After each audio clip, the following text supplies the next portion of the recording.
Yes, we're back, arriving at the wonderful offices of Armacham technology where a lot of plot-related things occur. Before we get into that, I had a game universe-related thought. If there's a unit designed to investigate paranormal entities, wouldn't there also be like a paranormal child services or something? I mean, you've got Alma running around, unsupervised, skeletizing grown men. Don't you think that's just a desperate cry for attention? Think about that. Anyway, right off the bat, we're given a lovely greeting by Replica forces before I even get out of the helicopter. Fucking assholes.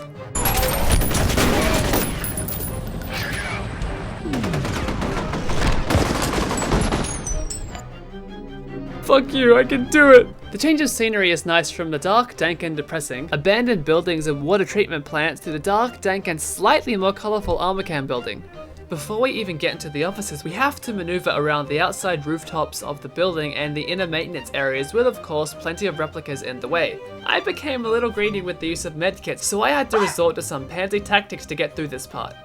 Ghost Kalski shows up and starts his own line of cryptic dialogue. You don't know who you are. I really don't. I'm the only character in this game who doesn't have a real name. Kind of insulting, really. At that moment, Replica 231 knew his life was over. He'd never see his wife or child again. He wouldn't get to witness little Timmy grow up and go to Replica College. And he'd never fulfill his dream of coaching little Replica hockey. Did I mention he's 2 days away from retirement?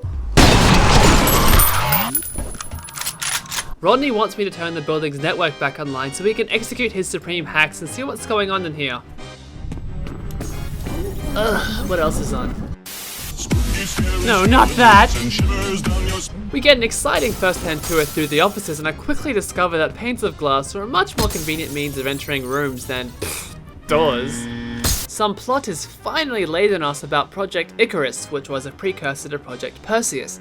This is where Paxton's story begins and gains his telepathic link with Replica forces.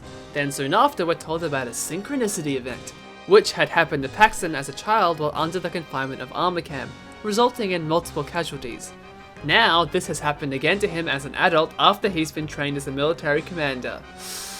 This is what led to him going apeshit with the Replica soldiers. How or why this happened hasn't quite yet been revealed. Stay tuned, kids! So, for some reason we had a lot of build-up for this new enemy, having appearances since the shipping yard. Say hello to the Replica Assassin. You'd think after all the anticipation you'd be in for a challenge, unfortunately you're going to be severely disappointed. They're fast and do some nice acrobatic moves along with predator-type cloaking, but they don't use guns.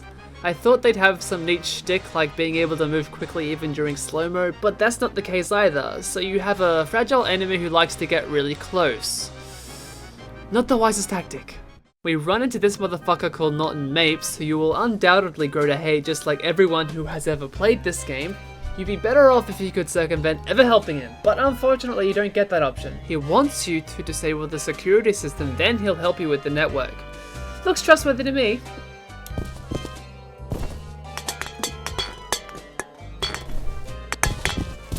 You have one new message. First message from Ian Hives. Norton, it's Ian Hives. Look, Alice Wade stopped by my office this morning, and I feel a little awkward saying this, but, well, I really need you to tone down the innuendo around her. It's not that I personally give a rat's ass, but the last thing we need right now is a sexual harassment case drawing unwanted attention to the task force. It's a secret after all, okay? End of messages. Ugh, feminists. Norton fucking bails on you when you've done what he wanted. When do we get to kill this guy? You disable the local security system, and I'll see what I can do about the server. Alma remembers that she's actually in this game, and then Paxton's old I was made from her, and I was born from her. We are separate, but we are one. Soon I will find her, and I will set her free. So it's become quite clear that Alma has significant influence over Paxton. Could this be the synchronicity event? Yes. Yes it is. Not my glasses! I can't see without my glasses! We find more of Alma's handiwork. Interestingly enough, we find out how they made their journey from fleshy sacks to skeletons in a bonus mission only on the PS3. As I am PC Master Race, I unfortunately don't have access to it. Thank God for the internet. You basically just play as an SFOD soldier and just follow the same path as Pointman has thus far while Alma fucks with you until your exploding demise. Anyway, back in the main game. What do you think, Jen? There was a lot of anger in this room. Oh, thanks, bitch! It's important to mention that we get our first message from Harlan Wade, who is kind of a big deal in this game. Doesn't say much other than being mad about the Perseus situation not being dealt with, to which he refers will be The assfuck of the century.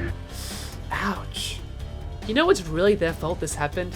I know I mentioned this in part 1, but they left fully armed replica soldiers who literally only one person can control just out in the open. Wouldn't this have been easier if you held them in some kind of prison cell in their underwear, so even if Paxton got control of them, they couldn't do anything?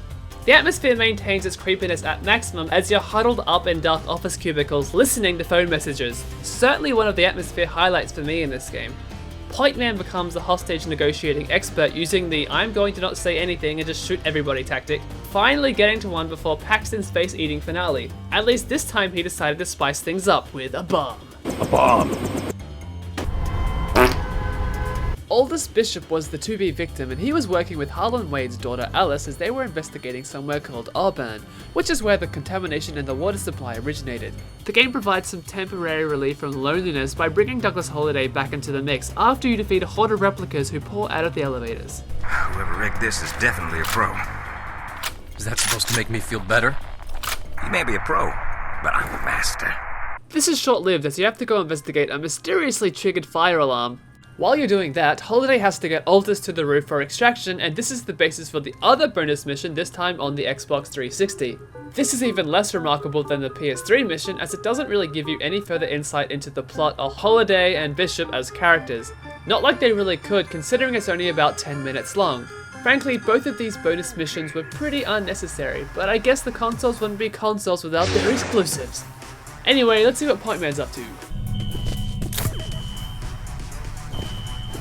Wait a second. Enhance that.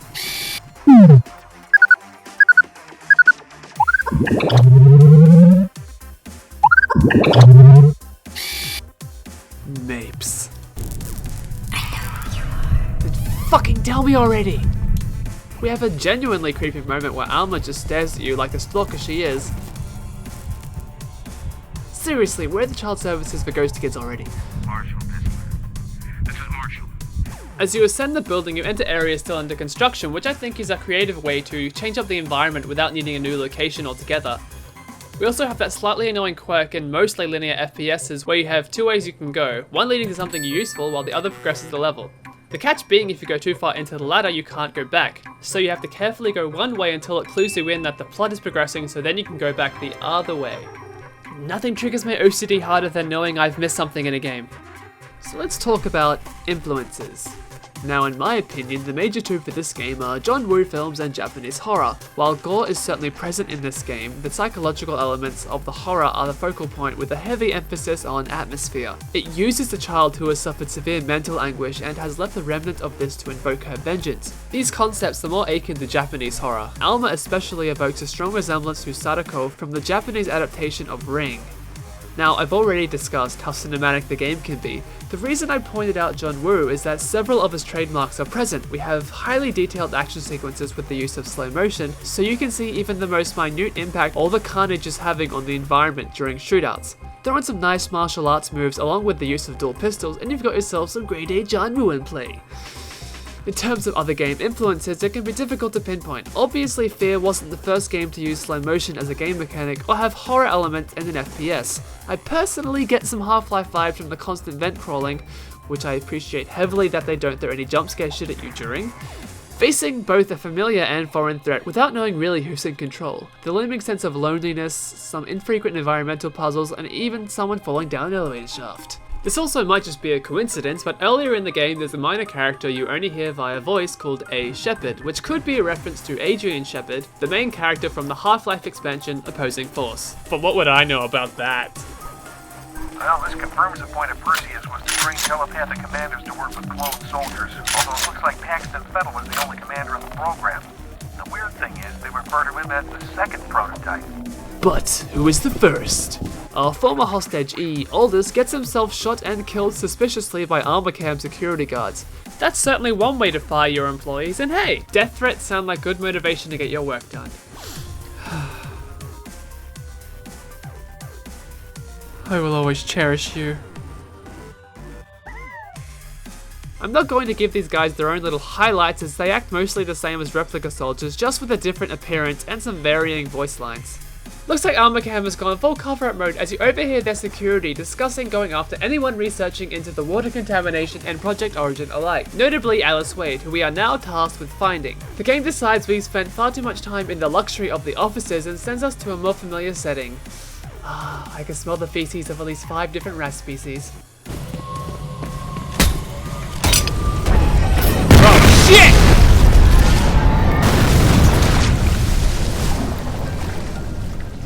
Lucky Point Man is already well versed in surviving explosions. This area seems to be a labyrinth filled with the most unstable fire-filled pipes ever. Unfortunately for us, we don't spend too much time down here, and all we really get is Ghost Kowski alluding to more about Alma's suffering. They left her in darkness. They left her to die. We get it, being her sucks, she's probably going to be really pissed so we find her. The replicas decided to have a costume change, adopting the more fashionable Sam Fisher look, and this goes with the new sterile location in a lab environment. Now this is certainly a nice change of pace from... Hello? Who's there? Oh, it's you. Christ, I thought I was a goner.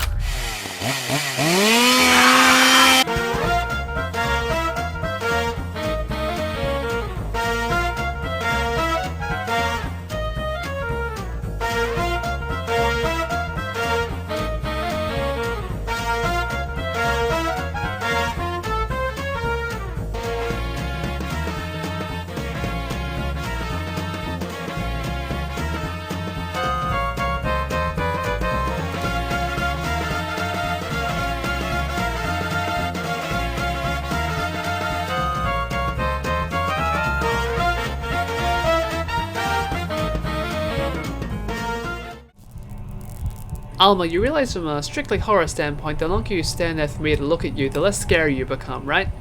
Yes. Does that mean you'll let me go?